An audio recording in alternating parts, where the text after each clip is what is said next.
How will governments force everybody on a CBDC when there's so much negativity against it? Take a guess. I'm going to show you here today. I want to know what you're thinking around this subject. Of course, it's very important that we look at this and make it very clear about how the implementation will likely take place. My name is David Quintiri, and what I do here at this channel is I bring you all the different aspects of the financial system so that we have the education that we need, that quite frankly, we are not going to find anywhere else. Let's begin. So I'm going to show you some things today about theft. And we're going to look at a few examples of what's been happening. And it's not just in one area. It seems to be quite pervasive. I want to show you what's going on and how that will lead into the next steps and ultimately a central bank digital currency. You may not, be told about the circumstances here and the connections, but I'll do that today.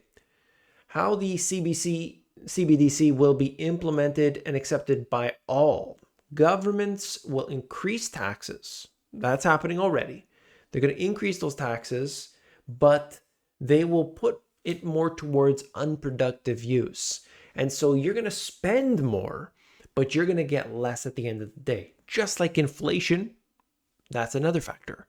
Inflation is up considerably over the last little while. We know that. Poverty has been increasing food stamp usage, increasing food bank usage. These numbers are all off the charts, including the student debt, the credit card debt as we have here. I mean, just all-time highs all across the board.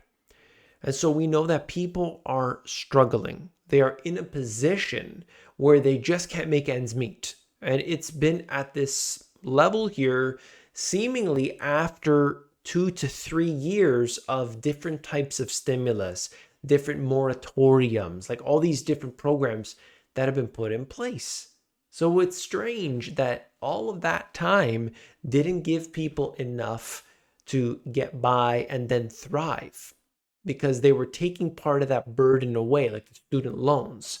But still, because there are so many other things piled up on top of them. And that's when it becomes more difficult. You've got to offer an incentive to these people. Oh, we've got the solution for you, but not until things get so bad that they're willing to accept anything. You see what I'm saying? Do you see where I'm going with this? Look at UBI. Okay, so UBI could be that potential universal basic income, where they will say, look, everybody, we know that times are tough. We're going to give everybody $1,000, $2,000, whatever the case is, per month.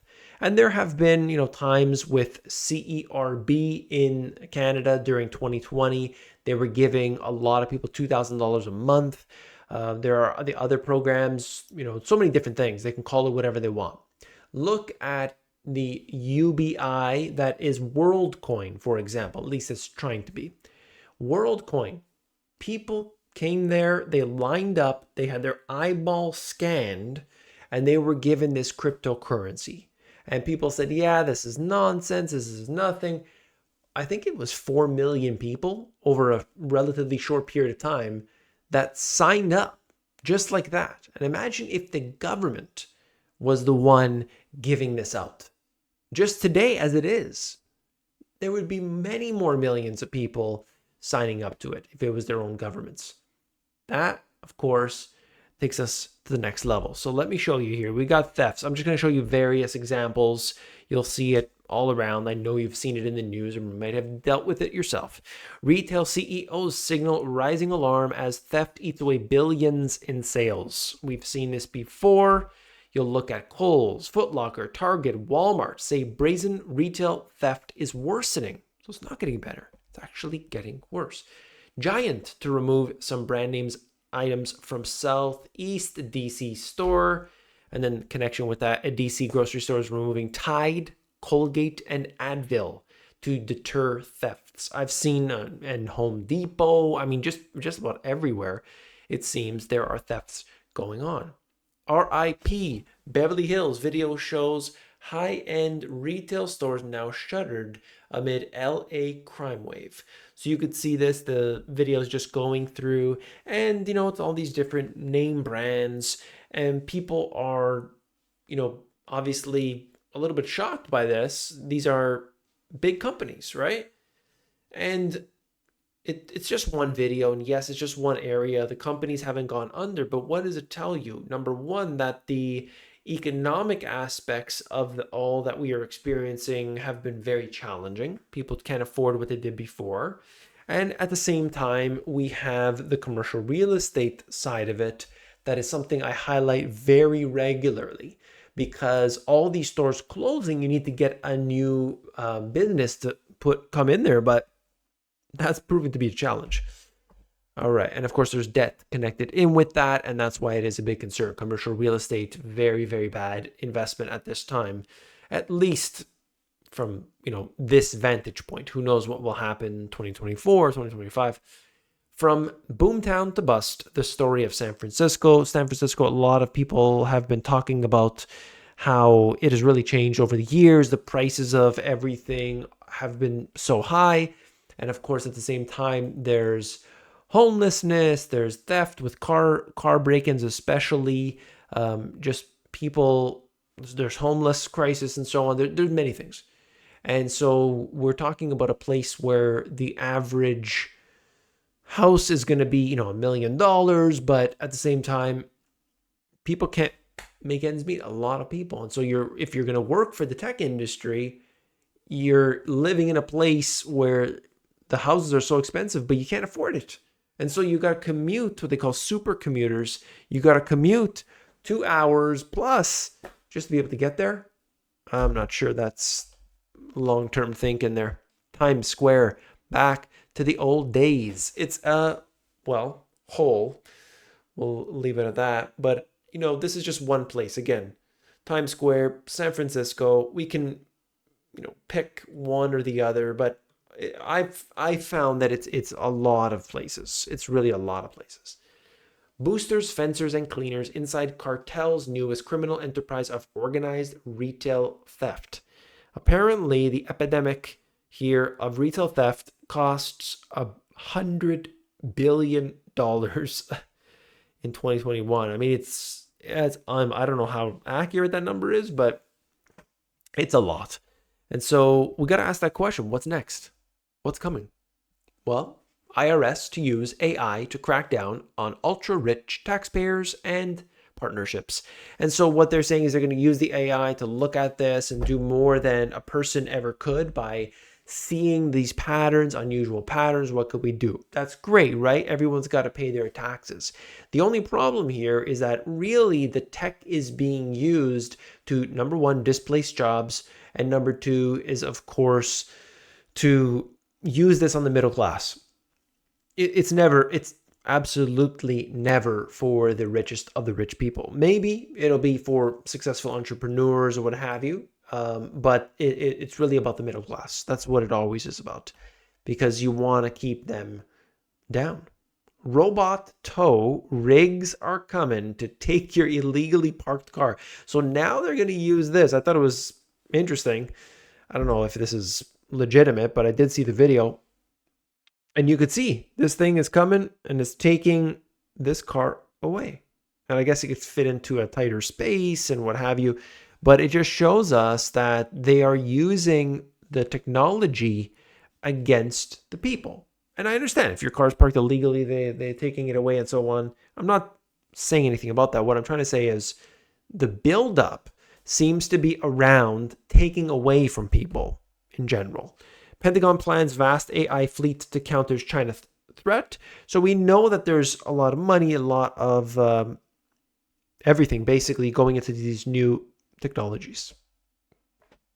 Property owners who don't comply with new energy rules may face prison.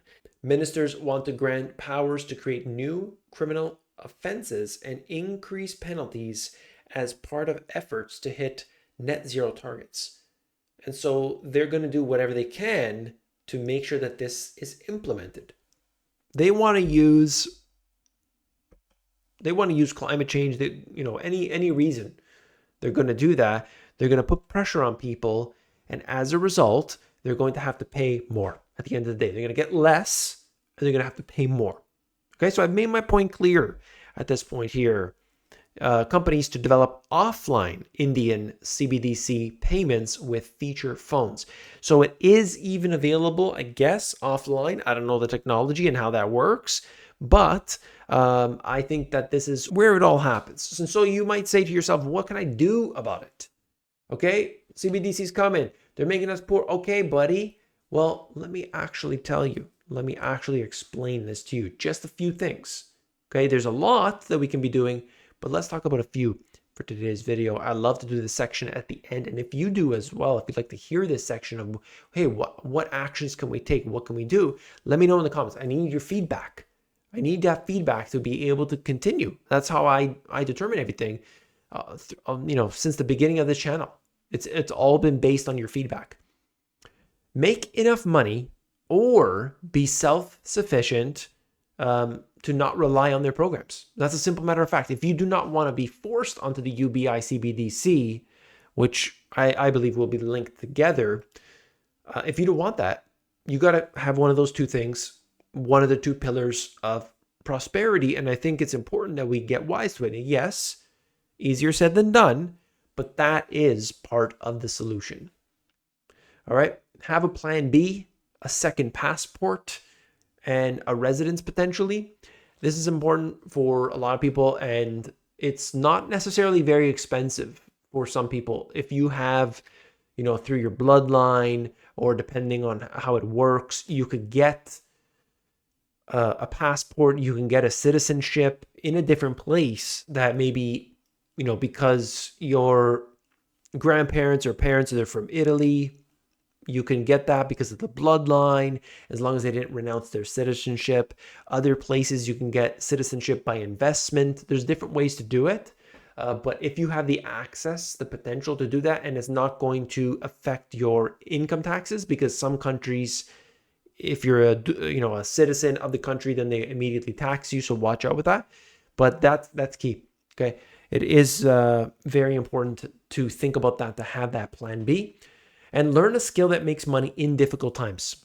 So you might have your 9-to-5 job, but your other skill, maybe it's e-commerce and you sell products that do well during that, or maybe it's some sort of self-defense. It could be anything.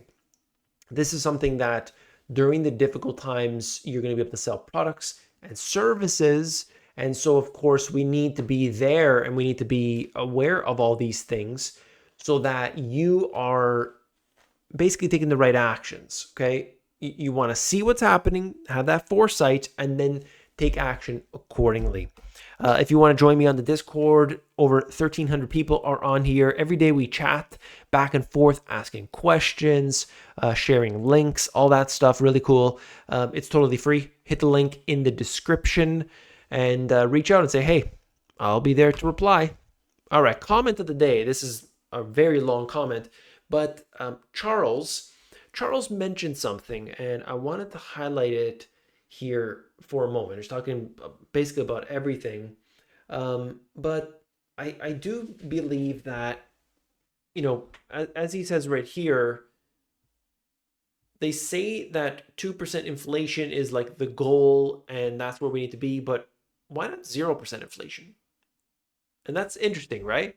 We always talk about 2%, but I've always said myself, 0% is inflation is okay. What about a little deflation for a while? That's okay too. I think a lot of people would be better off as a result. I want to thank you for that comment, and for everybody that comments every single day. I do appreciate you. I continue these videos every single day, best I can. So thank you for being here. I'll see you on the next one. Take care.